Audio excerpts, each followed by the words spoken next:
Thank you for that question. So, as many of you have read in the news, and partly of what I said earlier, the Supreme Court has ordered that we lower our prison population by over 30,000. And even before that, the governor had prepared plans for realignment to have more offenders handled at the local level rather than the state level, which I am in very full support of.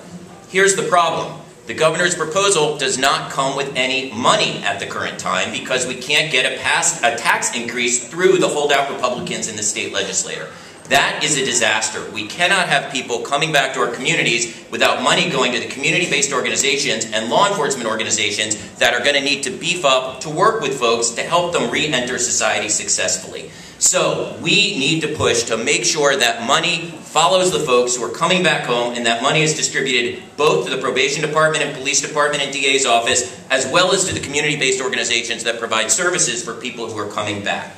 In terms of the DA's office, it gets back to my point. This job is just not about prosecuting people. It's about a lot more than that. It's about keeping us safe. And in order to keep us safe, we need someone with an expertise in re-entry, which, again, I have demonstrated time and again over my 20 years. It's something I'm extremely well versed in. I have a proven track record of pushing for reforms on things like getting people jobs when they come back. That is the key to making us safer. All right, thank you. New question for George. Do we have enough people of color and LGBT background in management at the DA's office now? And if not, what are you doing to change it? Well, I think that there's definitely always room for improvement in any organization. And if you look at my history, both in the LAPD and in the Mesa Police Department and in San Francisco, has been one of pushing very aggressively to have diversity within the office. As a matter of fact, it was really a surprise to me that I promoted the first male black police captain to the San Francisco Police Department. And you would think that there have been, male African Americans in that department for many years. It was hard for me to believe that actually in 2009 we had not had one. Long history in this area. When I came over to the San Francisco DA's office, my predecessor had done a wonderful job about recruiting a very diverse workforce. But I continue that process. And in fact, if you look at my top leadership staff, you will find that there are women of color. As a matter of fact, I have a Chinese woman, I have a Hispanic woman, I have a male white, we have LGBT members that are in our top staff. So it is an area that we are doing well, but it's an area that is a continuous process. And frankly, one of the areas here that I have a concern, and we're discussing that, is how do we make sure that we recruit entry-level attorneys that are reflective of the entire office. And that is also an area where I have a great deal of expertise, having been engaged for many years in targeted recruitment to make sure that our organizations reflect the community that they serve. It is critically important for us that our workforce not only reflect the color and the ideas and the thoughts of the community that we serve, but it's important also that we project culturally competent ways in which we work with those communities in order to ensure that we're doing the right things. If you look at the way that we have incarcerated people in our communities and the way that our criminal justice system has worked for many years, there's probably one of the things that I agree with David Gonick is that our criminal justice system is broken. We have over-incarcerated people of color in this country over and over again.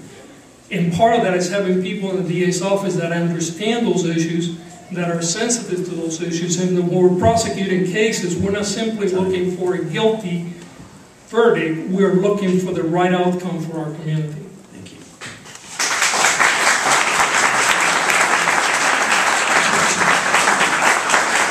Next question is for Charmaine.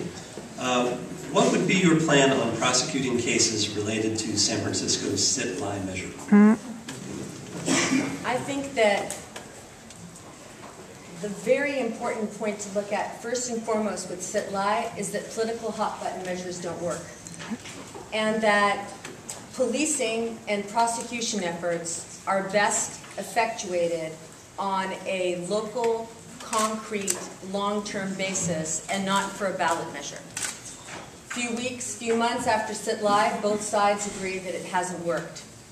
In the district attorney's office, I think we need to take a very hard look at quality of life crimes because it's a very real issue. I think personally sit-lie was the wrong response to that real issue. I would work closely, first and foremost, at the entry level with police to make sure that there's more foot patrols, more community policing, and then to really look at the services that these individuals need. I think that we have to really take a very hard look at ensuring that there's an innovative response, that there's a restorative justice response, and that we're treating not just the symptom, but the cause. So I would focus in on the cause and bring in service providers to deal with people that have issues such as mental health and homelessness. And to the extent that, let's say, pit bulls are being used as deadly weapons, well, that invokes a whole other set of laws and crimes that we need to look and take a hard look at. All right, thank you.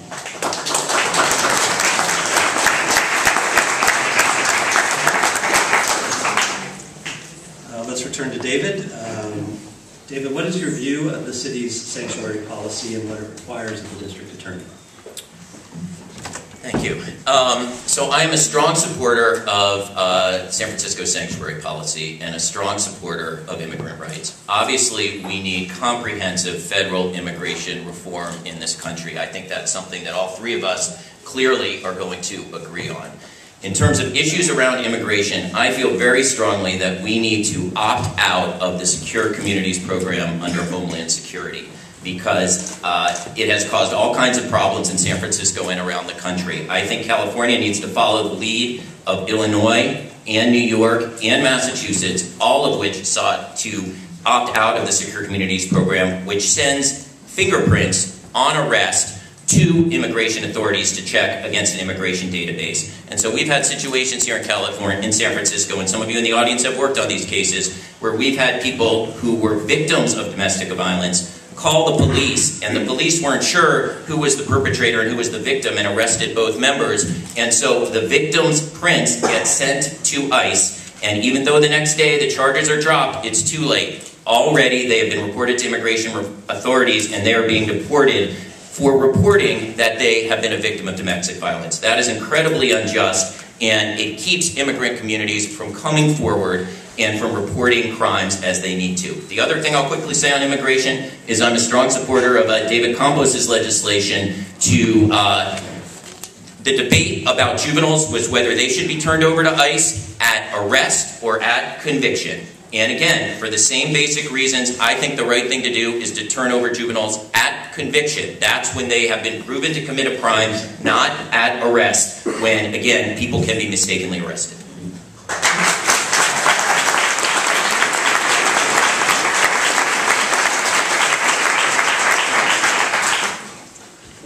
Next question for George. I actually want to give you a chance to respond to something Charmaine said in an opening statement.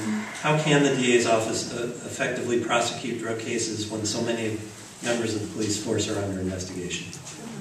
That is a really good question. First of all, I think it's important to put this into the context of reality. We have a problem with a small number of officers within the San Francisco Police Department that, if the allegations that have been made against them are true, they do not belong in the police department, not only in San Francisco, but in any police department.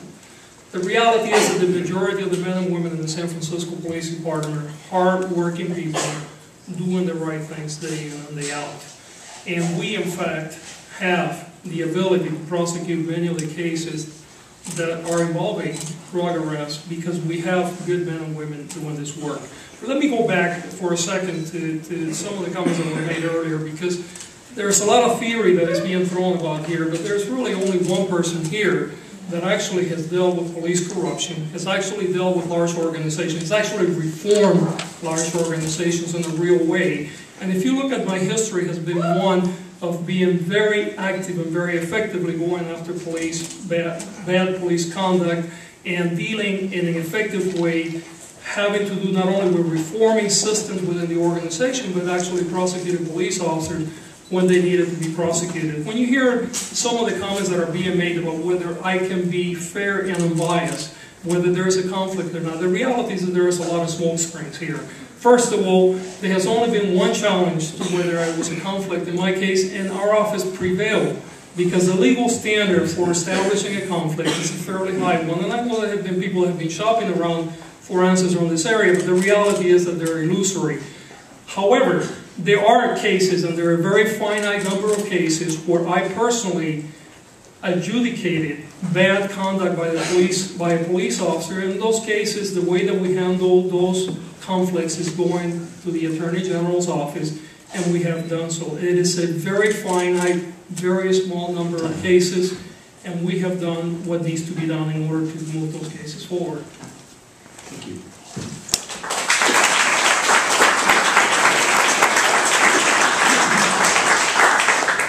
Charmaine, do you support sending drug offenders, whether violent or non-violent, to state prison? Why or why not? I am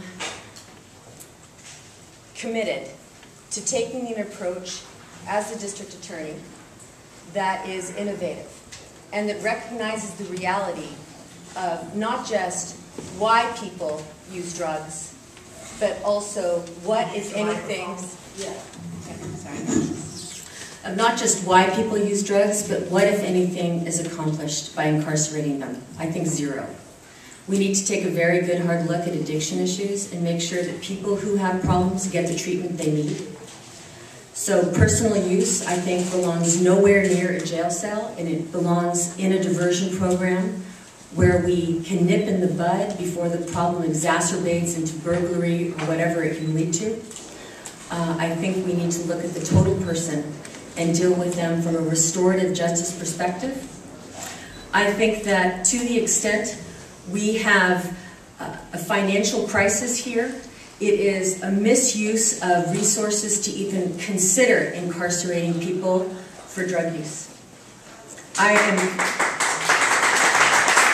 committed to getting them the help they need, and let me say this.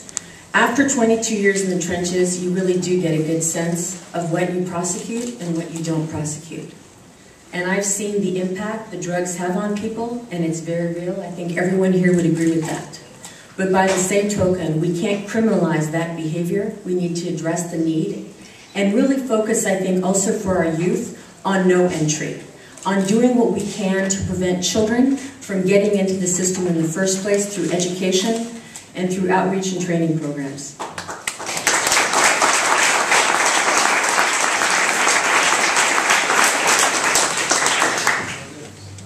I want to ask each of you a question about the death penalty, and I'm going to go in reverse order this time. Charmaine, if you were district attorney, would you have a panel of prosecutors on your staff that reviewed cases for whether capital charges should be pursued like Kamala Harris did? And if so, what would your guidance to them be about what cases would be considered death eligible? Or would you just tell them, you know, don't ever really bring me in? Don't ever recommend it? I am committed to carrying out Kamala Harris's policy with regard to how to handle capital litigation. The Special Circumstance Committee is one that's used in many jurisdictions. I think that it's important to have input with regard to the facts and the law, to have input, as Kamala has done, from the top lawyers in the office that have something to do with that case, as well as defense attorneys that are dealing with the issue and victims. In addition, I think it's very important as the DA to realize that the ultimate decision is mine entirely. I have said that I personally oppose the death penalty. It's not an effective use of our resources. It doesn't achieve justice. It doesn't deter crime. It's applied unfairly along racial lines. As a DA, you have the discretion to pursue the charges and the cases you want, but that discretion to be informed, to be something other than a political response, needs to be guided by the facts and the law of the case, as well as the realities of where you are. As I said earlier, no 12 jurors in San Francisco, do I think, would ever return a unanimous verdict of death in this city, and that's a factor that's looked at in all special circumstance committees, including the one that exists currently in the Alameda County District Attorney's Office. But if you have a special circumstances committee, that presupposes that there might theoretically be a rare case that would go forward as a death case. Well, I think... Or are they just kind of doing an academic exercise? Well, I mean, I think I don't think that Kamala Harris thought that she was doing an academic exercise. You have your personal views. My personal views have been clear. I've stated that I'm opposed to the death penalty. but I think you look at each case on its facts and you exercise the discretion, whether in reality that will ever result in the death penalty being imposed. In San Francisco, given a variety of factors that I've said, I don't think that's the result that we'll see here, but I think you do need to, as a prosecutor, go case by case. Okay. George, you've said that you're personally opposed to the death penalty, but would pursue it in circumstances where it's warranted. I want to ask you about a particular case. I think you were with the LAPD at the time of the Night Stalker murders in Los Angeles. Richard Ramirez murdered, I think, 13 people, many of them elderly, and if that case occurred in San Francisco today, would that be the type of case that you would feel would be appropriate to bring capital charges? Yeah, probably not. I agree with Charmaine, and I think all of us agree that the death penalty is not a good tool, for many reasons that they have been stated already, and I'm not going to repeat them all. Disparate treatment, wrongful conviction, the fact that it takes so long for these cases to be looked upon, that basically is a justice delayed, justice denied, and then increasingly the cost of capital punishment. But it is part of the state constitution, and I agree, actually, and I continue to have the system that Kamala Harris had in place, where we do have a panel of experienced attorneys that look at the cases, and frankly, I'm the only one in this room that actually has made the ultimate decision already multiple times about not pursuing the death penalty, because Charmaine is absolutely right. At the end of the day, you have your senior attorneys that look at the case, they evaluate the circumstances, and they come to you. And then in my case, I meet with the families of victims of homicide. I meet with all of them. And then at the end of the day, though, it's my decision, and I'm the only one in this room, actually, that can say that I have already turned down death penalty cases. Now, to answer your original question, whether the case of Richard Ramirez would be an appropriate case of the death penalty, probably not, because there were many other issues involving mental health issues. And that is why this is a tool that, quite frankly, is very unlikely that will be useful. And I agree with Charmaine that it also is very unlikely that a jury in San Francisco will ever hand down a verdict of death. So it is really an illusory issue. I believe that we should be concentrating, quite frankly, on how do we go forward and move to rewrite the state constitution so that we take this tool out of the way and create life without the possibility of parole. Okay, so just to say, the serial killer terrorizing the city, that would still not apply? It would depend on the circumstances. You asked me about a specific case, and I can tell you, having intimate knowledge on that case, I would say no. Okay. David, I'll ask you the same question about Richard Ramirez, the Night Stalker who terrorized the city. My answer is completely consistent, as it's been my entire career, and it's been this entire campaign. I will not seek the death penalty under any circumstances.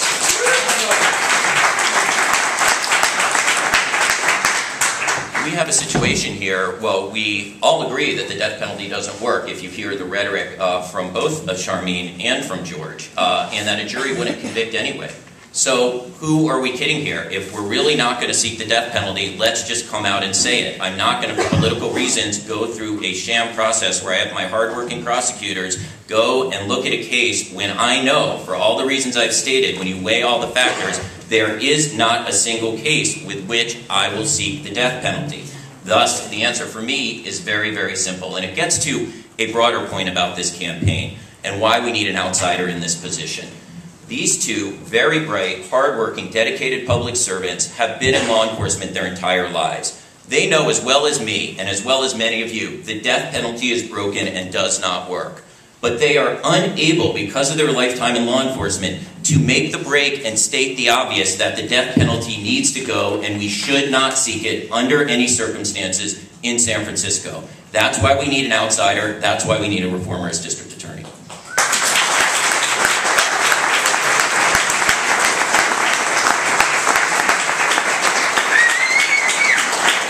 At this point, we're going to take a break for just 5 minutes, and